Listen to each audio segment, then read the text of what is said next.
Voici une application du second degré avec un exercice où il y a un contexte. On parle ici du champ magnétique, électromagnétique généré par une antenne relais et l'influence que ça peut avoir sur les résidents, sur les habitants éventuels qui habitent autour de cette antenne. Pour ça, on mesure donc l'intensité du champ électromagnétique qui est mesuré donc en millivolts par mètre ici dans un rayon de 40 à 190 mètres. Et on a donc cette fonction-là qui nous donne la valeur du champ magnétique, du champ électromagnétique en fonction de la distance par rapport à l'antenne. Dans un premier temps, ici, on vous demande donc de compléter un tableau de valeurs. Alors, pour compléter le tableau de valeurs, il n'y a pas de souci, on le fait avec la calculatrice. Donc, on va dans le menu table pour avoir le tableau de valeurs, puisqu'on n'a pas besoin de tracer la courbe représentative, puisqu'elle nous est donnée par ailleurs sur le dessin.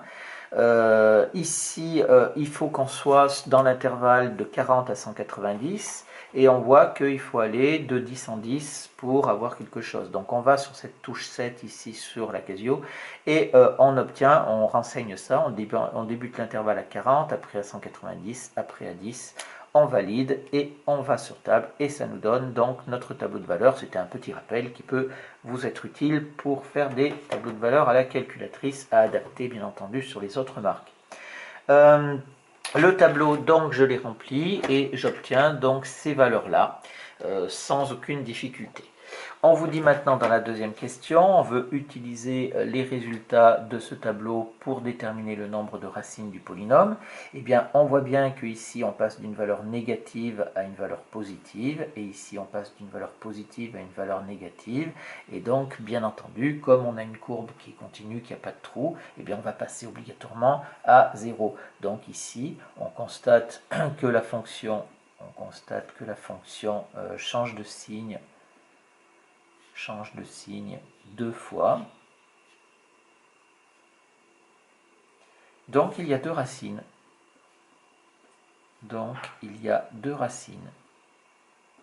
Alors on les voit où ces racines? On les voit bien entendu dans cet intervalle-là, puisque là je passe entre 60 et 70. Là on est à cet endroit-là, pour avoir nos deux racines, puisqu'on est bien d'accord que je passe de négatif à positif, et je l'ai également entre 170 et 180.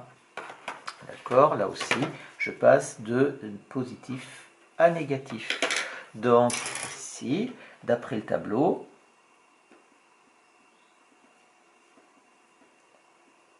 eh bien, on va, d'après le tableau, je le marque en orange ici, on a donc x1. On nous demande quoi? On nous demande un intervalle, on nous demande un encadrement. Donc on a x1 qui va être compris entre quoi et quoi? Alors va être compris, attention, ne vous mélangez pas entre les x et les y. Les x ils sont là, donc ça va être entre 60 et 70.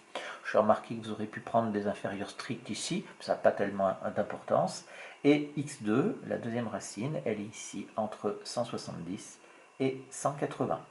C'est le tableau qui justifie tout, on dit juste que la fonction change de signe deux fois.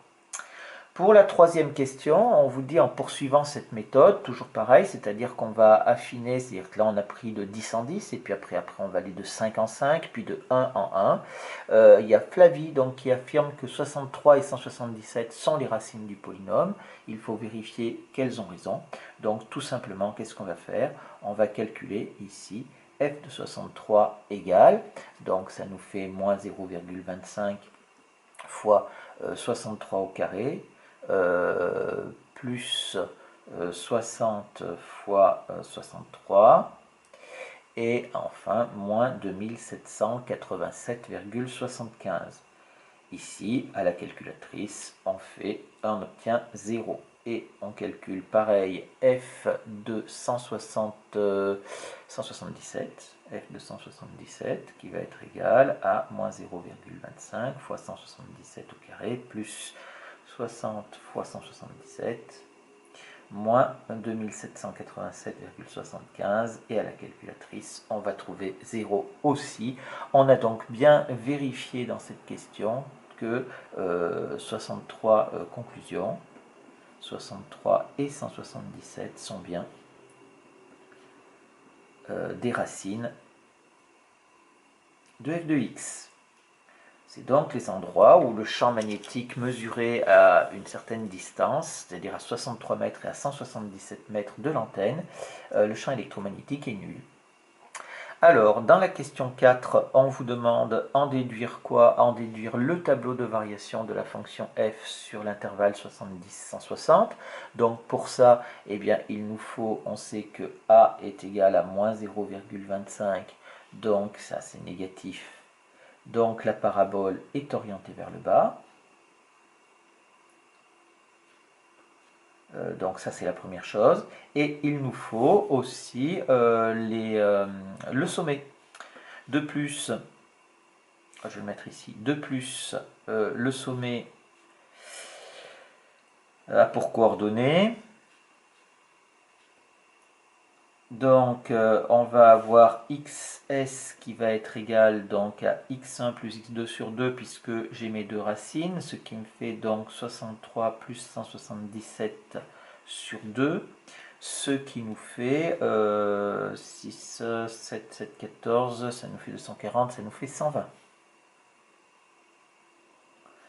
Et f de xs, ys, qui est égal à f de xs, qui est égal à f de 120, et qui est égal, eh bien, on l'a dans le tableau, f de 120, c'est 812,25.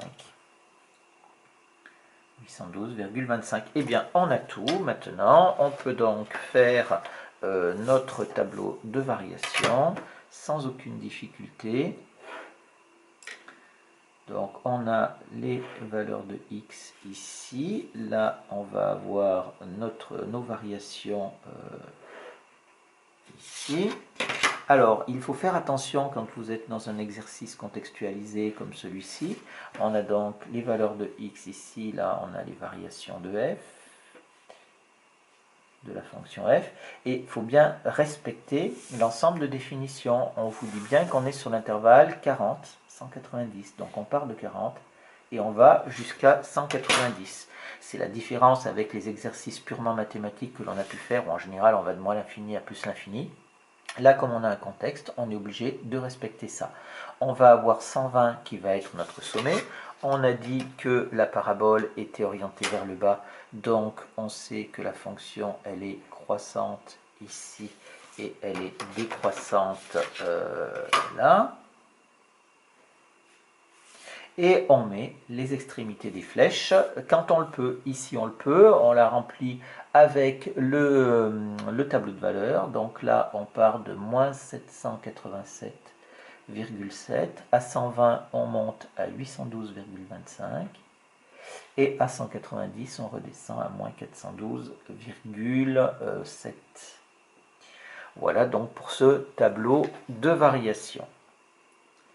Cinquièmement, alors pour la cinquième question, on a besoin du graphique. On vous donne la courbe représentative qui est ici, donc qui confirme ce qu'on avait, c'est-à-dire que 120 correspond ici au maximum.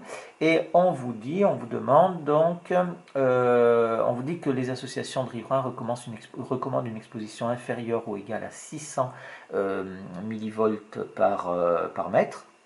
Et on vous demande de déterminer graphiquement les distances pour lesquelles ce seuil est respecté. Donc qu'est-ce qu'on fait? On se place à 600 ici sur l'axe des ordonnées. Et en fait, on veut que le champ soit inférieur à 600, inférieur ou égal à 600 millivolts. C'est-à-dire qu'on va prendre tout ce qui est en dessous de 600. Donc on va prendre tout ce qui est là et tout ce qui est là. On voit bien que ici il faut être à, alors là on est à 90, donc là on a 90 mètres, et ici on est à 150 mètres. Donc il faut être soit à moins de 90 mètres de l'antenne, soit il faut être à plus de 150 mètres de l'antenne. Donc ici, graphiquement, on va dire, ils nous disent l'exposition est inférieure à 600 millivolts par mètre quand la distance est inférieure à, je ne me rappelle plus, inférieure, on a dit à 90 mètres, est inférieure à 90 mètres, ou supérieure à, 150 mètres. À 150 mètres. Ici, je rappelle que on trace la droite horizontale.